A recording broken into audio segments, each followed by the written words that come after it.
Okay, what is this? Famous YouTuber Zara Dar, I don't know who that is, but good for them, has quit her PhD and become an OnlyFans content creator full-time. She used to make videos about neural networks, machine learning, and other tech stuff. Now she'll be making content of a different genre.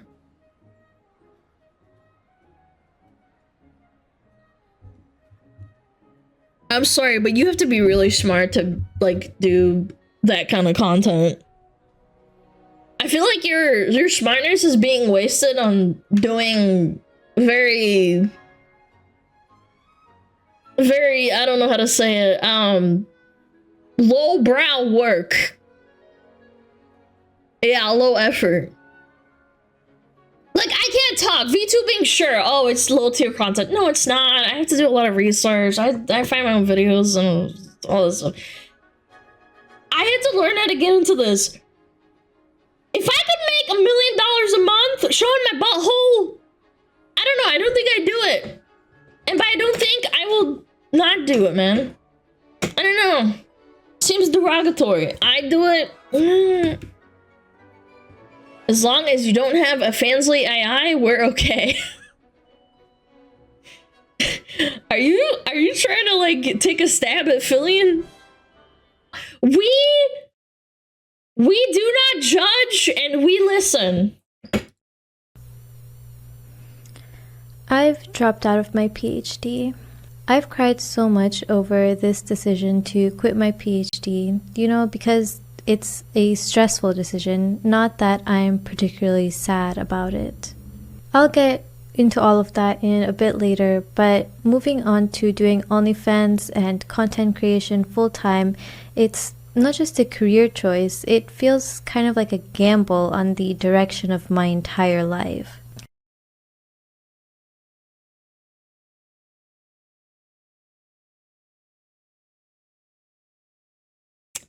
I mean, it's your choice. You go, girl. You're apparently really smart and you know how to work neural networks and machine learning and other tech stuff, but now you're gonna post your boobies online. Do you really need the money that bad? It's not AI, she's very monotone, the full videos on YouTube. No, it's not AI, chat, it's not. I was watching too. She has a face full of makeup and she's talking a very monotone voice. What's the point of the PhD then? Is she really that down bad for money? I wonder what she's making right now where she's like, or what happened that made her like say, I need to do this. Hold on. Zara Dar?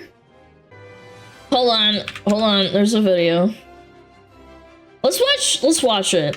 I'm curious.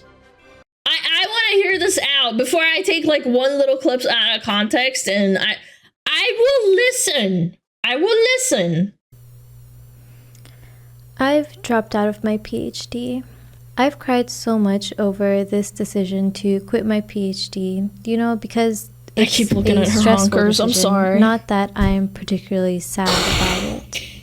I'll get into all of that in a bit later, but moving on to doing OnlyFans and content creation full-time, it's not just a career choice, it feels kind of like a gamble on the direction of my entire life. Some days I wonder if I'm making the right choice. You know, when I open LinkedIn and I see the pages of all of the people who are my age, who already have 3 years into their careers and are climbing the ladder with senior level titles, it stirs something in me. I start to feel a twinge of jealousy, imagining what it would be like in their place. I've spent the last couple of years in grad school, whereas many of my colleagues from undergrad got jobs directly afterwards. So I guess I will always have those advanced degrees with me. But I can't say Okay. that I don't like the idea of wearing a polished suit and walking into an office where I have people working with me and working on a project, or even the alternative route of becoming a professor and having students work for me, where I have my own lab and I teach my own course, and the thought of sitting with my team to come up with solutions to a certain problem or even find something new, learn something new, and then applying that knowledge. And writing papers gives a sense of fulfillment, you know? There's some sort of camaraderie in those environments and a structure that I think I'd enjoy. And of course, not to Okay. mention the outfits. I mean, come on. I have so many professional outfits that have never seen the light of day just because I have nowhere to wear them to. And of I'm not gonna lie, I cannot relate to being upset that you can't wear professional outfits, but okay. I guess you're just kind of hung up on it. Anyway, I'll let her talk. I'll course, let I her keep talk. buying them. Okay. And part of me wonders Wait, why do you keep buying them? Girl! Why do you buy outfits you don't wear? if I'll miss the chance to experience that life and that lifestyle. But then I start to think about some of the trade offs. Yeah. Those same people whose lifestyles I thought I envied are tied to someone else's vision and someone else's pace. They'll spend their lives working for a company, doing things that they don't necessarily enjoy, and of course, without the recognition that they deserve. Their work might win someone else fame and wealth, while they stay in the background, expendable. They'll constantly worry about getting laid off, planning their lives around their salaries, budgeting to pay bills, and likely renting a place to live or being tied down to a 30-year mortgage. Vacations Yeah, that's like 98% of people. I hate to break it to you, but yeah. are rationed and That's just kind of how it is. There are very few people that own businesses, let alone businesses or work for businesses that aren't gigacorpos. That's live. Yeah, I don't know. I'm just saying. squeezed into limited paid time off days. My path, on the other hand, is different. It's freer in ways that feel both liberating and, to be honest, a little terrifying. I'm no longer bound by the expectations of an academic institution or the constraints of a corporate office. I can comfortably wake up each day and decide what I want to learn, diving into topics that genuinely interest me and not just those deemed important by a funding agency or a company's bottom line. And when it comes to Yeah. research, I'm no longer bound by the pressure to publish for the sake of tenure or grant applications. I can write papers Sure. independently, not because I need to meet a quota, but because I genuinely want to contribute to something. Everything that I create will reflect my own ideas, my own creativity, and my own ambitions. And of course, the best part is that everything I build will be entirely my own. I'm not contributing to someone else's legacy or bottom line. I'm building my own brand and my own future. And all of the effort that I put directly benefits me. The rewards are mine to enjoy. For example, although my OnlyFans has been a side project while I pursued my PhD, I've been able to make over $1 million.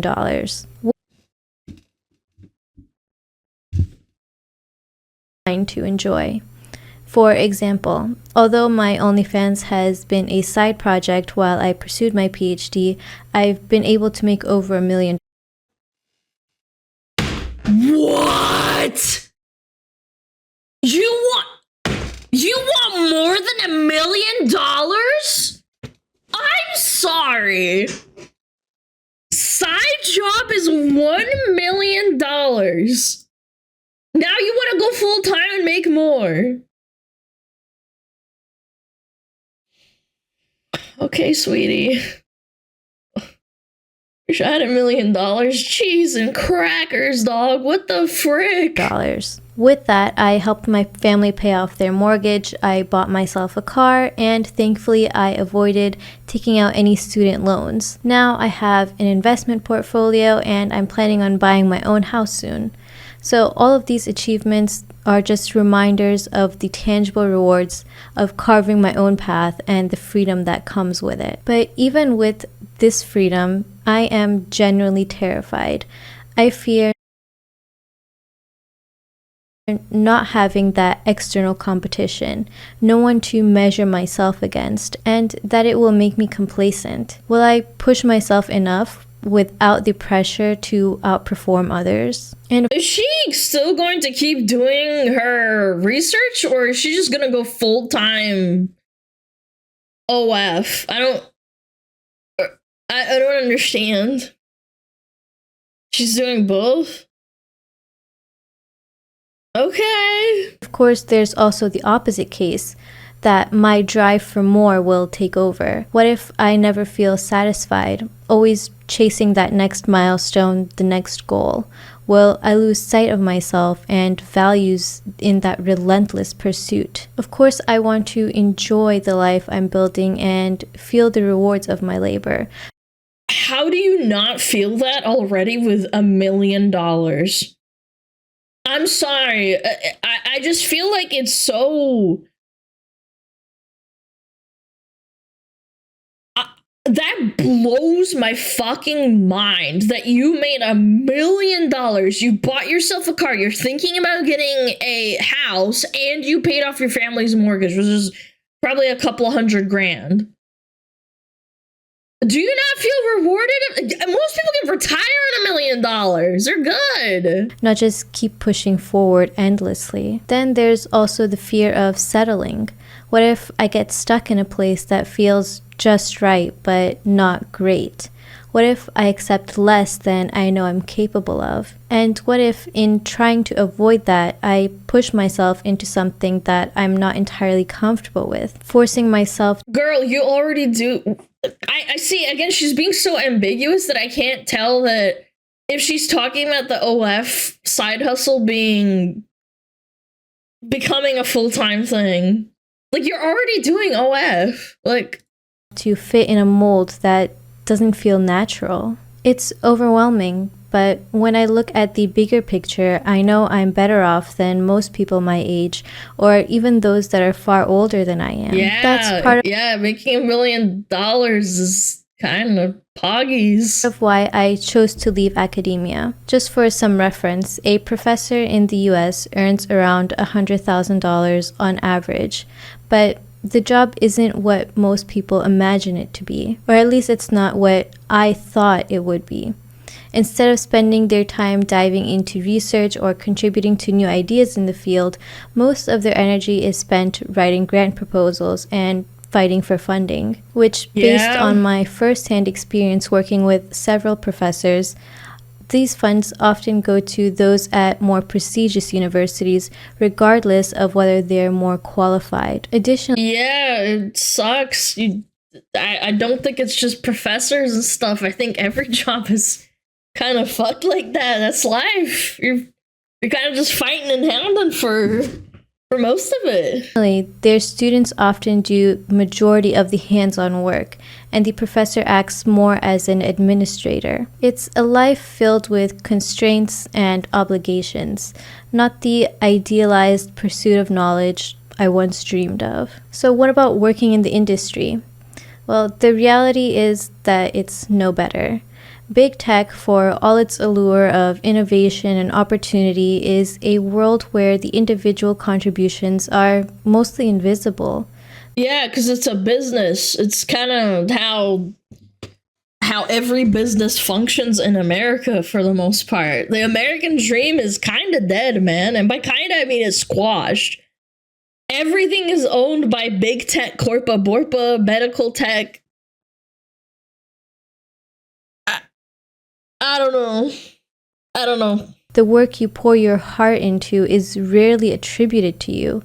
Instead, it pads the pockets of the executives who sit at the top, taking the credit and the glory for your work. Employees are treated as interchangeable, expendable.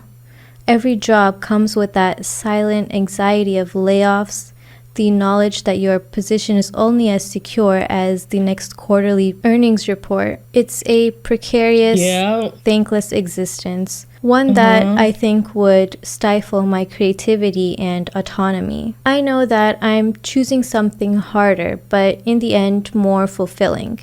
This journey isn't easy, but it's entirely mine.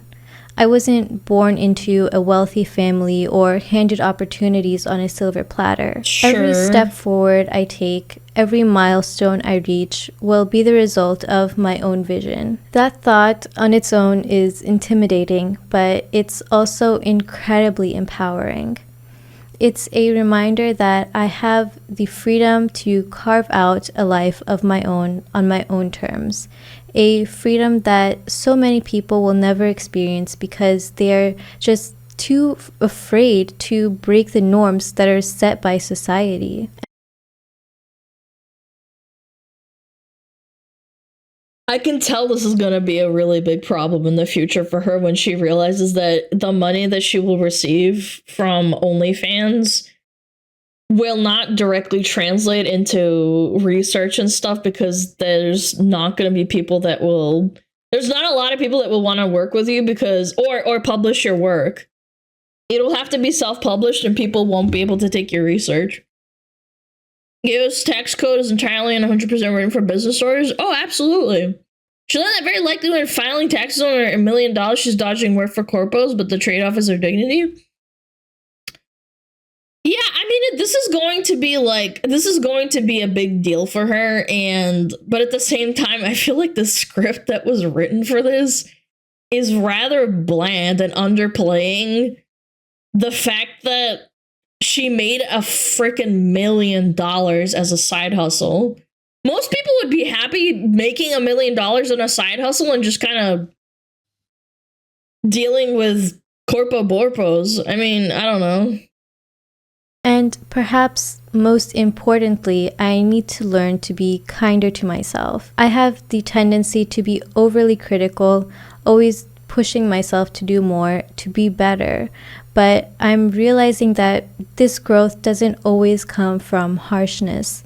It also comes from compassion. And I know that if I want to thrive in this new chapter, I need to give myself permission to rest, to make mistakes, and learn from them without the guilt or self-punishment. This life I'm building is like a masterpiece in progress. Every choice I make, every challenge I face, and every success I achieve will be a reflection of me. There's no blueprint, no guarantees, but that's what makes it exciting. It's mine to create, and I know deep down that it'll be worth it. This is an OF ad and a half. That is crazy work. Hold on, I gotta change the music. 1 second. Maybe she's lying about $1 million. I feel like $1 million is so much fucking money. You don't need more than $1 million. You really don't. It could have been in ChatGPT script. I just find this sad. The outfit. I find this sad. Like, is it wild to anyone else that corporate America is so fricked that women choose this over a 9-to-5? Specifically for her in academia, right? I think it's terrible. 1 million Australian. She clearly lives in America.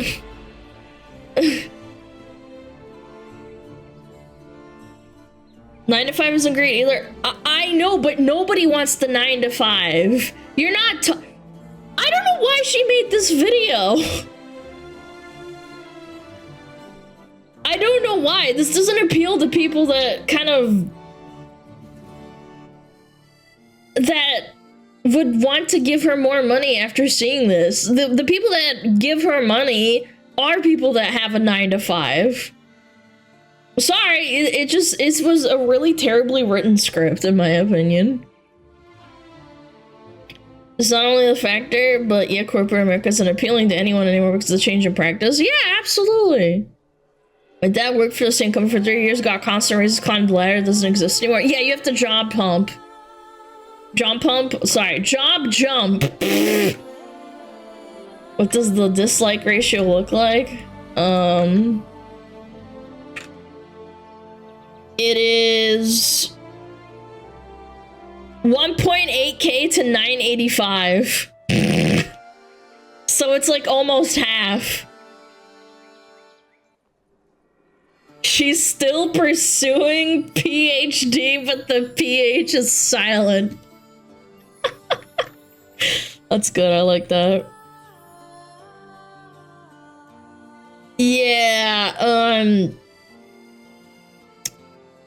yeah. It's a short-term decision with the possibility of insanely high monetary payout, but the decision of her doing this full-time will follow her forever. Chat, would you rather potentially retire early with the stigma of having done OnlyFans or slave away for corporals for 40 to 50 years?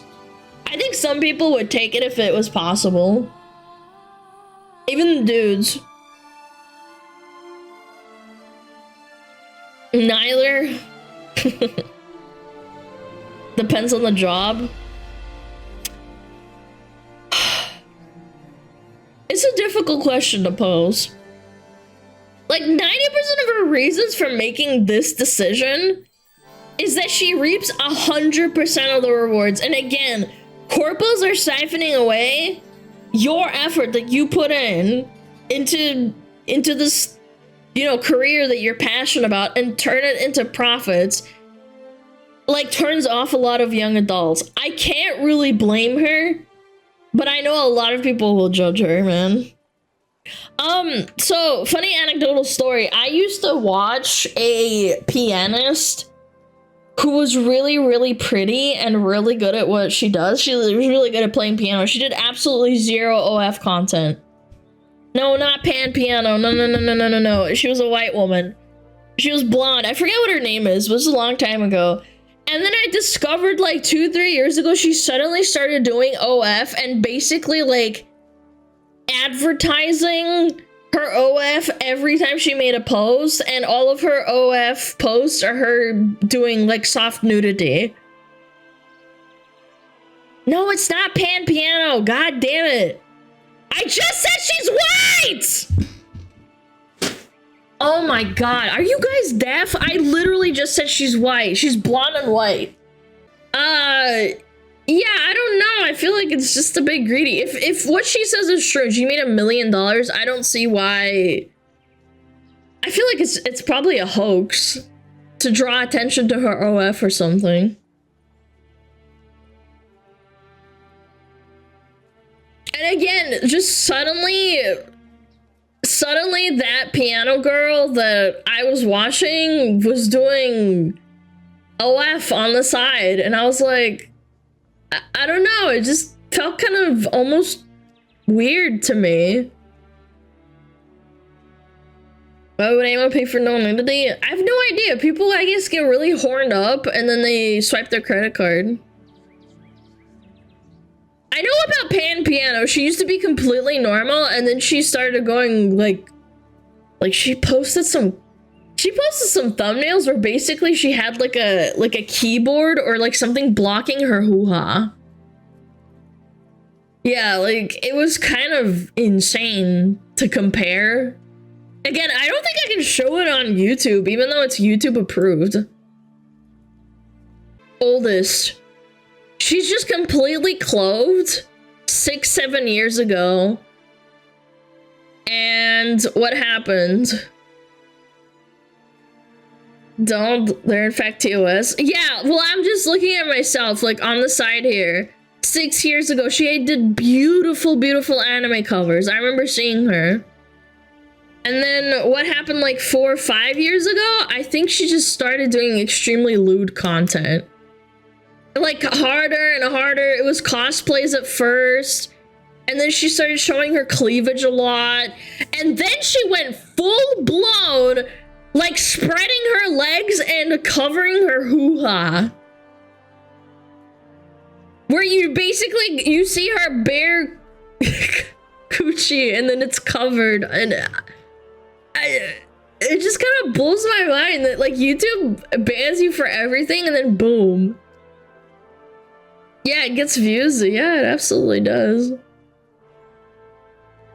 3.1 million views, 2.7 million views. She dressed up as my dress up darling in like the bikini. How is this allowed? Is it age restricted? I don't understand. Well, anyway, I'm getting way off the deep end, but it's just like, I don't know. I guess you really need the money.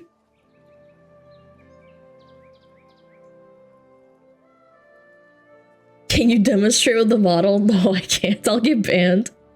From the lore, she's doing cosplay at the site, and see if she posted one video with her cosplay and people are hyping up, so she started to go further, she opened up an OF with loads. Yes, that's exactly what happened. It's educational, she's teaching piano. That's the loophole? So if I'm cooking, I can be completely like in a bikini? And I wouldn't get reported? Dude, that is so fucking like stupid. Yeah, I could do that as long as it's like naked yoga. Yeah, I know. That is wild, man. Naked yoga so you can see my freaking butthole on my coochie. Oh